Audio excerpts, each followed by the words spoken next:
Hello everyone and welcome back to Lucky Loaders 15, where I'll be giving you my day one preview for 2021 Royal Ascot week. I'll be doing a video every day for the next 5 days, previewing every single race, and hopefully we can have some winners.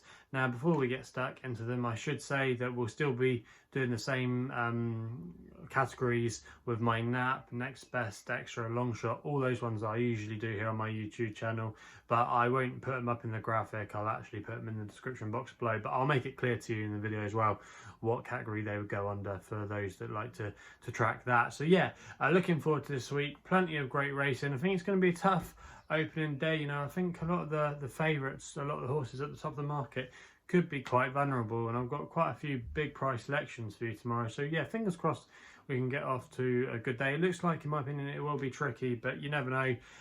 It's always good putting up a few big fancy selections, because sometimes they do come to fruition, and these favourites that look red hot on paper don't always turn up. So yeah, it's going to be a fascinating week, and hopefully I can point you in the direction of some winners. So let's get into it then. The first race tomorrow is the 2:30. It's the Queen Anne Stakes. It's a Group 1. Now everybody's going to be looking on to probably put Palace Pier in their multiples, but for me, I think Palace Pier is too short on the betting for me to get stuck into him. But if you want to put him in a multiple with something else, I wouldn't put you off him. Obviously, he's got obvious claims on paper, won the St James's Palace Stakes last year, and then just kept improving with every run. He was good as ever when he won the Lockinge in ground that probably didn't suit him. I think this quicker surface will definitely be more his cup of tea, and on ratings as well, he comes out best. So yeah, lots to like about Palace Pier tomorrow, but I am going to take him on because I think there's some value to be had in some of the each way markets or the place markets, depending on what you want to bet. And I'm going to take a chance here on one of the outsiders, Prince Eiji, for Andrea Zaney and Roger Varon. Now, his current price is 50 to 1 with Bet365, and I do think that is a big price. I'm going to recommend a 0.5 each way selection here, and he'll be catalogued as my long shot of the day. Now, this horse has got a good record at Ascot. I was actually there when he won on his debut. He cost quite a bit of money. I think he cost like nearly a million guineas or something. It was a big price tag. But ever since that debut, he's been a little bit in and out during his career. I know he's had his problems, and it's interesting that Roger Varon has continued to persist with him, but we've seen him do it with horses in the past, like Cape Byron, Sharjah Bridge, horses like that, you know, Fujairah Prince as well, that are lightly raced.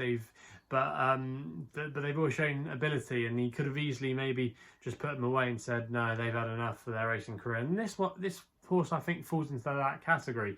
Now, like I said, he's got a good record at Ascot, including actually when he finished 4th here in the Wolferton Stakes last year at Royal Ascot. So, and it's interesting that even though they're running that race tomorrow, Connections didn't go there, and they want to have a crack at this Group 1. He ran a great race, I thought, when he was just chinned in the trial at Ascot in April, when he was just chinned by Oh This Is Us, who's held his form. Obviously won that Group 3 at Epsom last week, and the form of that race didn't work out too badly because you had KSR and Solid Stone go on to boost the form. So yes, he's got to step up massively on ratings, but it was still a good run. That was his first run of the season. He was meant to run at Epsom, in fact, actually in that Group 3, but he was withdrawn on ground concerns. He'll prefer this quicker surface. So I think there's a good chance he could run a good race tomorrow. Also, as well, there's going to be a lack of pace in here, not too many front runners.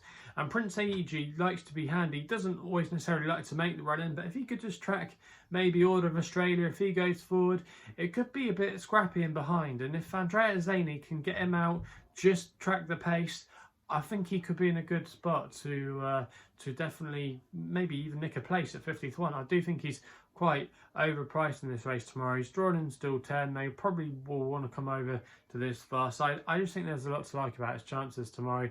His recent run was encouraging last time out, and I think he's got a little bit of unfinished business, and he will have to run a career best to get anywhere near them. But at his price at 50 to 1, where Palace Pier has taken up so much of the market, 2 to 5, I think you've got to look at having an each way play in this. And Prince Eiji, I just recommend a small stakes tip, 0.5 each way. I think you could do a lot worse. And who knows, we've seen shocks in this race in the past before. Accidental Agent, he was a big price, Lord Glitters. So these things have been known to happen in the past, and I think Prince Eiji can definitely go close in this race. So that's why he's going to be my tip in the Queen Anne. We then go to the Coventry, the 305, First race for 2-year-olds, we get to see, again, a very wide open race on paper. There's going to be a lot of competitive open races tomorrow, and this is no exception. But I'm going to take a chance here on Catarra for Adam Kirby and Clive Cox. Now, this horse, at the time of recording, was available 18 to 1 with SkyBet, who are paying 6 places on this race. Now, this combination won this race last year with Nando Parado, and you probably heard the story on the In the Saddle podcast where we had a good word for this horse on debut at Newmarket, backed it, caught our eye, and we said we'll back it next time it would run. And of course, next time it ran in the Coventry, and I didn't have a penny on because he was 150 to 1. So yeah, that was a bit of a frustrating story, but hopefully we can get repaid here with Catarra. Now, this horse, very interesting profile actually, was well backed to win a Newmarket maiden, was very strong in the market that day, but clearly just didn't handle the dip on the Riley Mile course, but then stayed on really strongly in the end. Go back and watch the replay because it made up a bit of ground from an unpromising position, then went to Bath where it got the job done. It wasn't pretty, but the ground was on the soft side that day, and I think this faster surface will be more to this horse's strengths. I think stepping up to 6 furlongs will suit this horse as well. So I think it points for a good run tomorrow. He's drawn in stall 13. He's got the gatekeeper from Mark Johnston's yard next to him. So I think he'll get a good trail into the race. And I think at 18 to 1 with 6 places on offer, that's a fair each way bet. Wesley Ward, obviously, got to respect his runner, Coffee Maker. Philly trying to win this race. Normally associate this race with Colts, but yeah, be interesting if the filly won the race. But I just could maybe slightly concerned that she might get caught late on because all her racing so far over in the US has been over 5 furlongs. So she might show a lot of speed, but will it be enough for her to last home? So I'm going to look to take her on, and I thought Catarra to around about 18 to 1, like I said, with 6 places on SkyBet, was worth an each way play there, 0.5 each way, and that's going to be one of my extra tips of the day. We then go to my next best on the card, which is the 340, the King's Stand, one of the feature races of Royal Ascot week. Now I'm going to go with Liberty Beach, who's currently available at 12 to 1 at the moment. I thought that was a fairly big price. I'm going to recommend a 1 point each way selection here. 4 places are on offer at the time of recording with Bet365 and BetVictor, trained by John Quinn. Jason Hart is in the plate tomorrow. Now, everybody's going to be looking to Battaash here. Is he going to be in the mood for it? Is he going to maybe need the run? He's had a step back, and with those crowds returning, he might just go back to some of his old antics. Obviously, he was very good last year when winning this race, but I thought that was quite a below par renewal of the race last year. He had the likes of Equilateral finishing second. I remember actually tipped up Equilateral to chase him home, but it wasn't a particularly strong race, and I think he could be vulnerable first time out. And for me, Liberty Beach is the obvious candidate to take this horse on as the really consistent filly. And I think she could just improve with age. She's got a good record at Ascot, finished third in this race last year when she was taking on those older horses. It was only her second time taking on the older horses. So you like to think she was still maybe a little bit inexperienced. She finished 4th in the Queen Mary as well. So she's run well here in the past. She's very versatile on all types of ground. Finished 3rd in the Abbey last year. She won on her reappearance on heavy ground at Haydock, but even though she's won in the mud, she's won on quick ground before, so she's very versatile. Again, not a bad draw, and I just think she'll come on massively from that Haydock run. She gets the fillies allowance at 12 to 1 with 4 places on offer. I think it's a great each way bet, and I think this horse has definitely got to go close. And I think at 12 to 1, like I said, that represents quite a bit of value there, and I think a lot of people will probably fall into the trap of going for Winter Power. Obviously, she could be special. That form works out okay, but it's a little bit too short in the betting for me and might just lack that experience against some of these older types. So for me, in the King's Stand, Liberty Beach is going to be my next best of the day. We then go to the St James's Palace Stakes. Again, one of the feature races of Royal Ascot week. It's the 420. And again, I didn't think this was a particularly strong race. I think this is a weak affair. Obviously, Poetic Flair, the Guineas winner, is up there in the betting, and you've got a few others from Big Yards, Battleground, and John and Thady Gosden's runner as well. But for me, I think you can put question marks on all of them. I'm not particularly been amazed this year by the 3-year-old Colts. Obviously, the Derby, Adea, he could be special, but a few of them I'm not so sure. I don't think it's been a particularly great year. And it looks like St Mark's Basilica, who's been running over in France, could be the best one in Europe. So yeah, it's hard to compare his form this season against some of the English and the other Irish horses. So yeah, quite a wide open picture. And for me, I'm taking an absolute flyer on one here. I'm going with a horse called Maximal for Colin Keane, who's an interesting jockey booking, riding for Sir Michael Stoute, obviously picking up that spare ride. But Maximal is a really interesting horse. You can currently back this horse at the time of recording at 18 to 1, which I think is a fair price there. SkyBet again paying 5 places, so this is going to be another extra tip. 0.5 each way. But Maximal's running some good races so far this season. He finished second in a conditions race on his seasonal reappearance at Newbury in a race won by Hurricane Lane, who went on to win the Dante and then finished third in the Derby. So that was a good level of form. Tasman Bay in there, ran a good race behind John Leaper, really did serve it up to him that day. Obviously John Leaper didn't go too well in the Derby, but very inexperienced raw horse, but I still think that was a good run. And you had River Alwyn in there as well, that defied to win off a top weight in a decent handicap at Newmarket, so there was some good form there. And then ran a good race, I thought, in the D Stakes last time. Solid second behind El Drama. El Drama obviously flopped, but Earlswood for Johnny Mercer actually won on their next start, so there is some depth to that form, and that was in the D Stakes over 10 furlongs. Now they're going to be dropping back in trip tomorrow to a mile, and I think he's definitely worth a shot here. I'm hoping Colin Keane will get a good handy position, drawn in stall 9. So if he can get away, be prominent, I think he might just have the battling qualities here to run really well and definitely make the frame, and could be good enough to win. He's shown a good attitude, I think, in all his races so far, and he could be a similar type to Circus Maximus, who actually won that D Stakes race, and then he came here on his next start, you might remember. And then, or he didn't, I can't remember if he went for the Derby, but anyway, he ran in that race, and then they dropped him back in trip, remember, and went for this race, and was very game and toughed it out. Now, we know he's going to have that stamina reserves, and they were both by Galileo as well, which is really interesting, and this horse has got a great Juddmonte pedigree, so Maximal, he could be maybe one to spring a surprise tomorrow. Obviously, Sir Michael Stoute, always a little bit in and out with some of his horses. Sometimes it's hard to know. Like, sometimes you think they've got lovely pedigrees, they do really well on one run and then they flop on a big occasion, and this horse could easily do that. But from just what I've seen so far on the track, I think he's worth a shot in a really open race, and lots of you are probably going to disagree with me, but Maximal, I just think he does have a chance in this race tomorrow. He shouldn't be the price he is, and yeah, he's got some smart form next to his name and could definitely run well at an each way price. We then go to the 5 o'clock at Ascot, the Ascot Stakes, one of the marathon contests of the week, over 2.5 miles. I'm going with just Hubert here for Daniel Tudhope and William Muir and Chris Grassick. Obviously, both going great guns since they've teamed up. Pile driver the other week, they're operating 29% strike rate.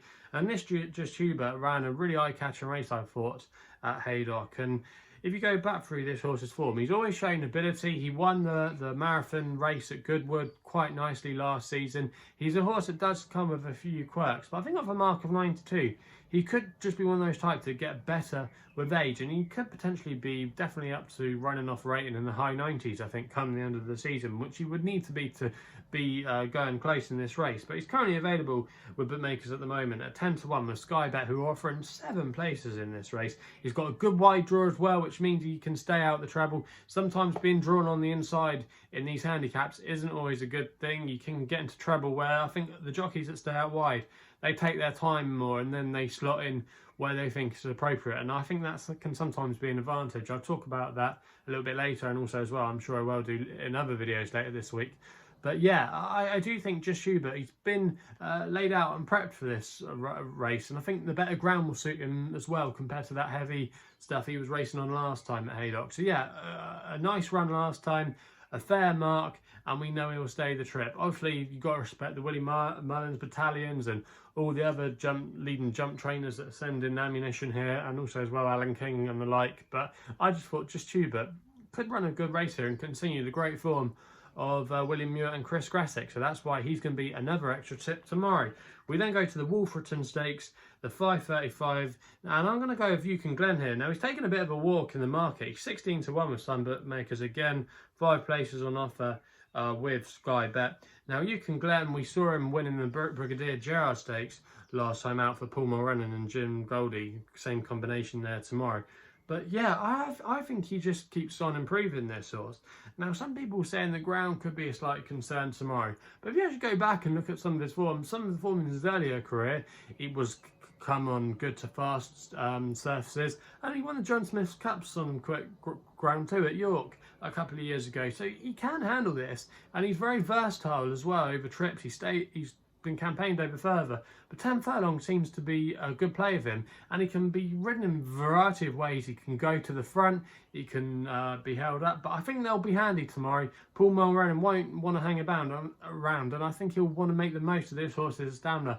I don't think this is a particularly strong renewal of this race. We have had some decent winners in recent years, the likes of Deb. So yeah, I do think this is a weak renewal of this race. And Euchen Glen at 16-1 with some firms. That's a ridiculous price. And if you can still get that, I'm going to recommend a 0.5 each way selection here. I do think the ground shouldn't be a problem. He has shown obviously some good form with juice in it, but equally he's shown some good form on this quicker surface. So yeah, for me, Euchen Glen, I think he's got a good chance. Previous course winner as well, won at the Shergarden Cup meeting a couple of years ago. So yeah, plenty of fixes for this horse to run a good race tomorrow, and I think he'll run a good race for us. So that's why he's going to be an extra tip. We then end with my naps. Hopefully, save the best till last in the 6:10, the Copper Horse Handicap, and the Max We Can is going to be my nap tomorrow for James Doyle and Mark Johnston. Now this horse at the time of recording is available at 22-1 with SkyBet, who are paying a mighty 6 places on this race. Now this horse, the Max We Can, actually finished 4th in this race last year off the same rating, off a mark of 102. He's arguably unlucky not to finish 2nd. Fugera Prince was always going to win that race for Roger Ver, and if you go back and watch the replay, it was a great ride. Pretty much had the run of the race, just tracking the pace, sitting in 2nd place, and nothing was really coming back from the pack. But the Max We Can was actually staying on in those closing stages and was really eye-catching. He was badly hampered at a crucial stage, which ultimately denied him finishing in 2nd place. But if you look at this horse's profile, he's a really consistent type. He's got some good form next to his name at Ascot as well. Previous course winner, has made the frame here on previous occasions as well. So a lot to like. And yeah, I think he's got a good chance. A good wide draw as well tomorrow. We mentioned that earlier. The winner last year of this race came from out wide. He's drawn in stall 18. So again, a good position there tomorrow to work with for James Doyle and Mark Johnston. Also as well, it should be mentioned that James Doyle's got a fantastic record on this horse.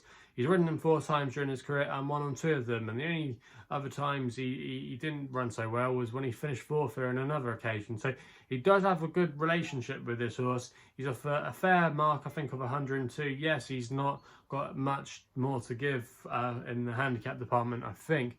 But there's not a lot of it in here that I think are ahead of their mark, you know. So I think the experience of the Max We Can will come in good stead tomorrow. Mark Johnston team been in better form of late as well. They were having a bit of a quiet spell a few weeks ago, but they seem to have turned a bit of a corner, and that engine is just keeping churning out the winners. And for me, I just think the Max We Can could give Mark Johnston another winner tomorrow. 22-1 with 6 places. I think that's a cracking each way bet, and that's why I'm going to recommend a 1 point each way bet as my nap of the day. So they're the tips for day 1 of Royal Ascot. Let me know in the comments box below if you think I'm right or what you're going with. I'd like to know your guys' thoughts and feelings. Hopefully we can have some winners for you tomorrow. Also as well, if you haven't done so already, remember to subscribe here to my YouTube channel at LuckyLoaders15. Hit that thumbs up button as well. Also, if you want to follow me on social media, you can do on Twitter, where my handle is at LuckyLoader15. And if you want to find out a little bit more about myself as well, my website address is www.chrisloaderracing.co.uk. So please gamble responsibly. Hopefully we can have some winners for you tomorrow, and we'll be seeing you soon.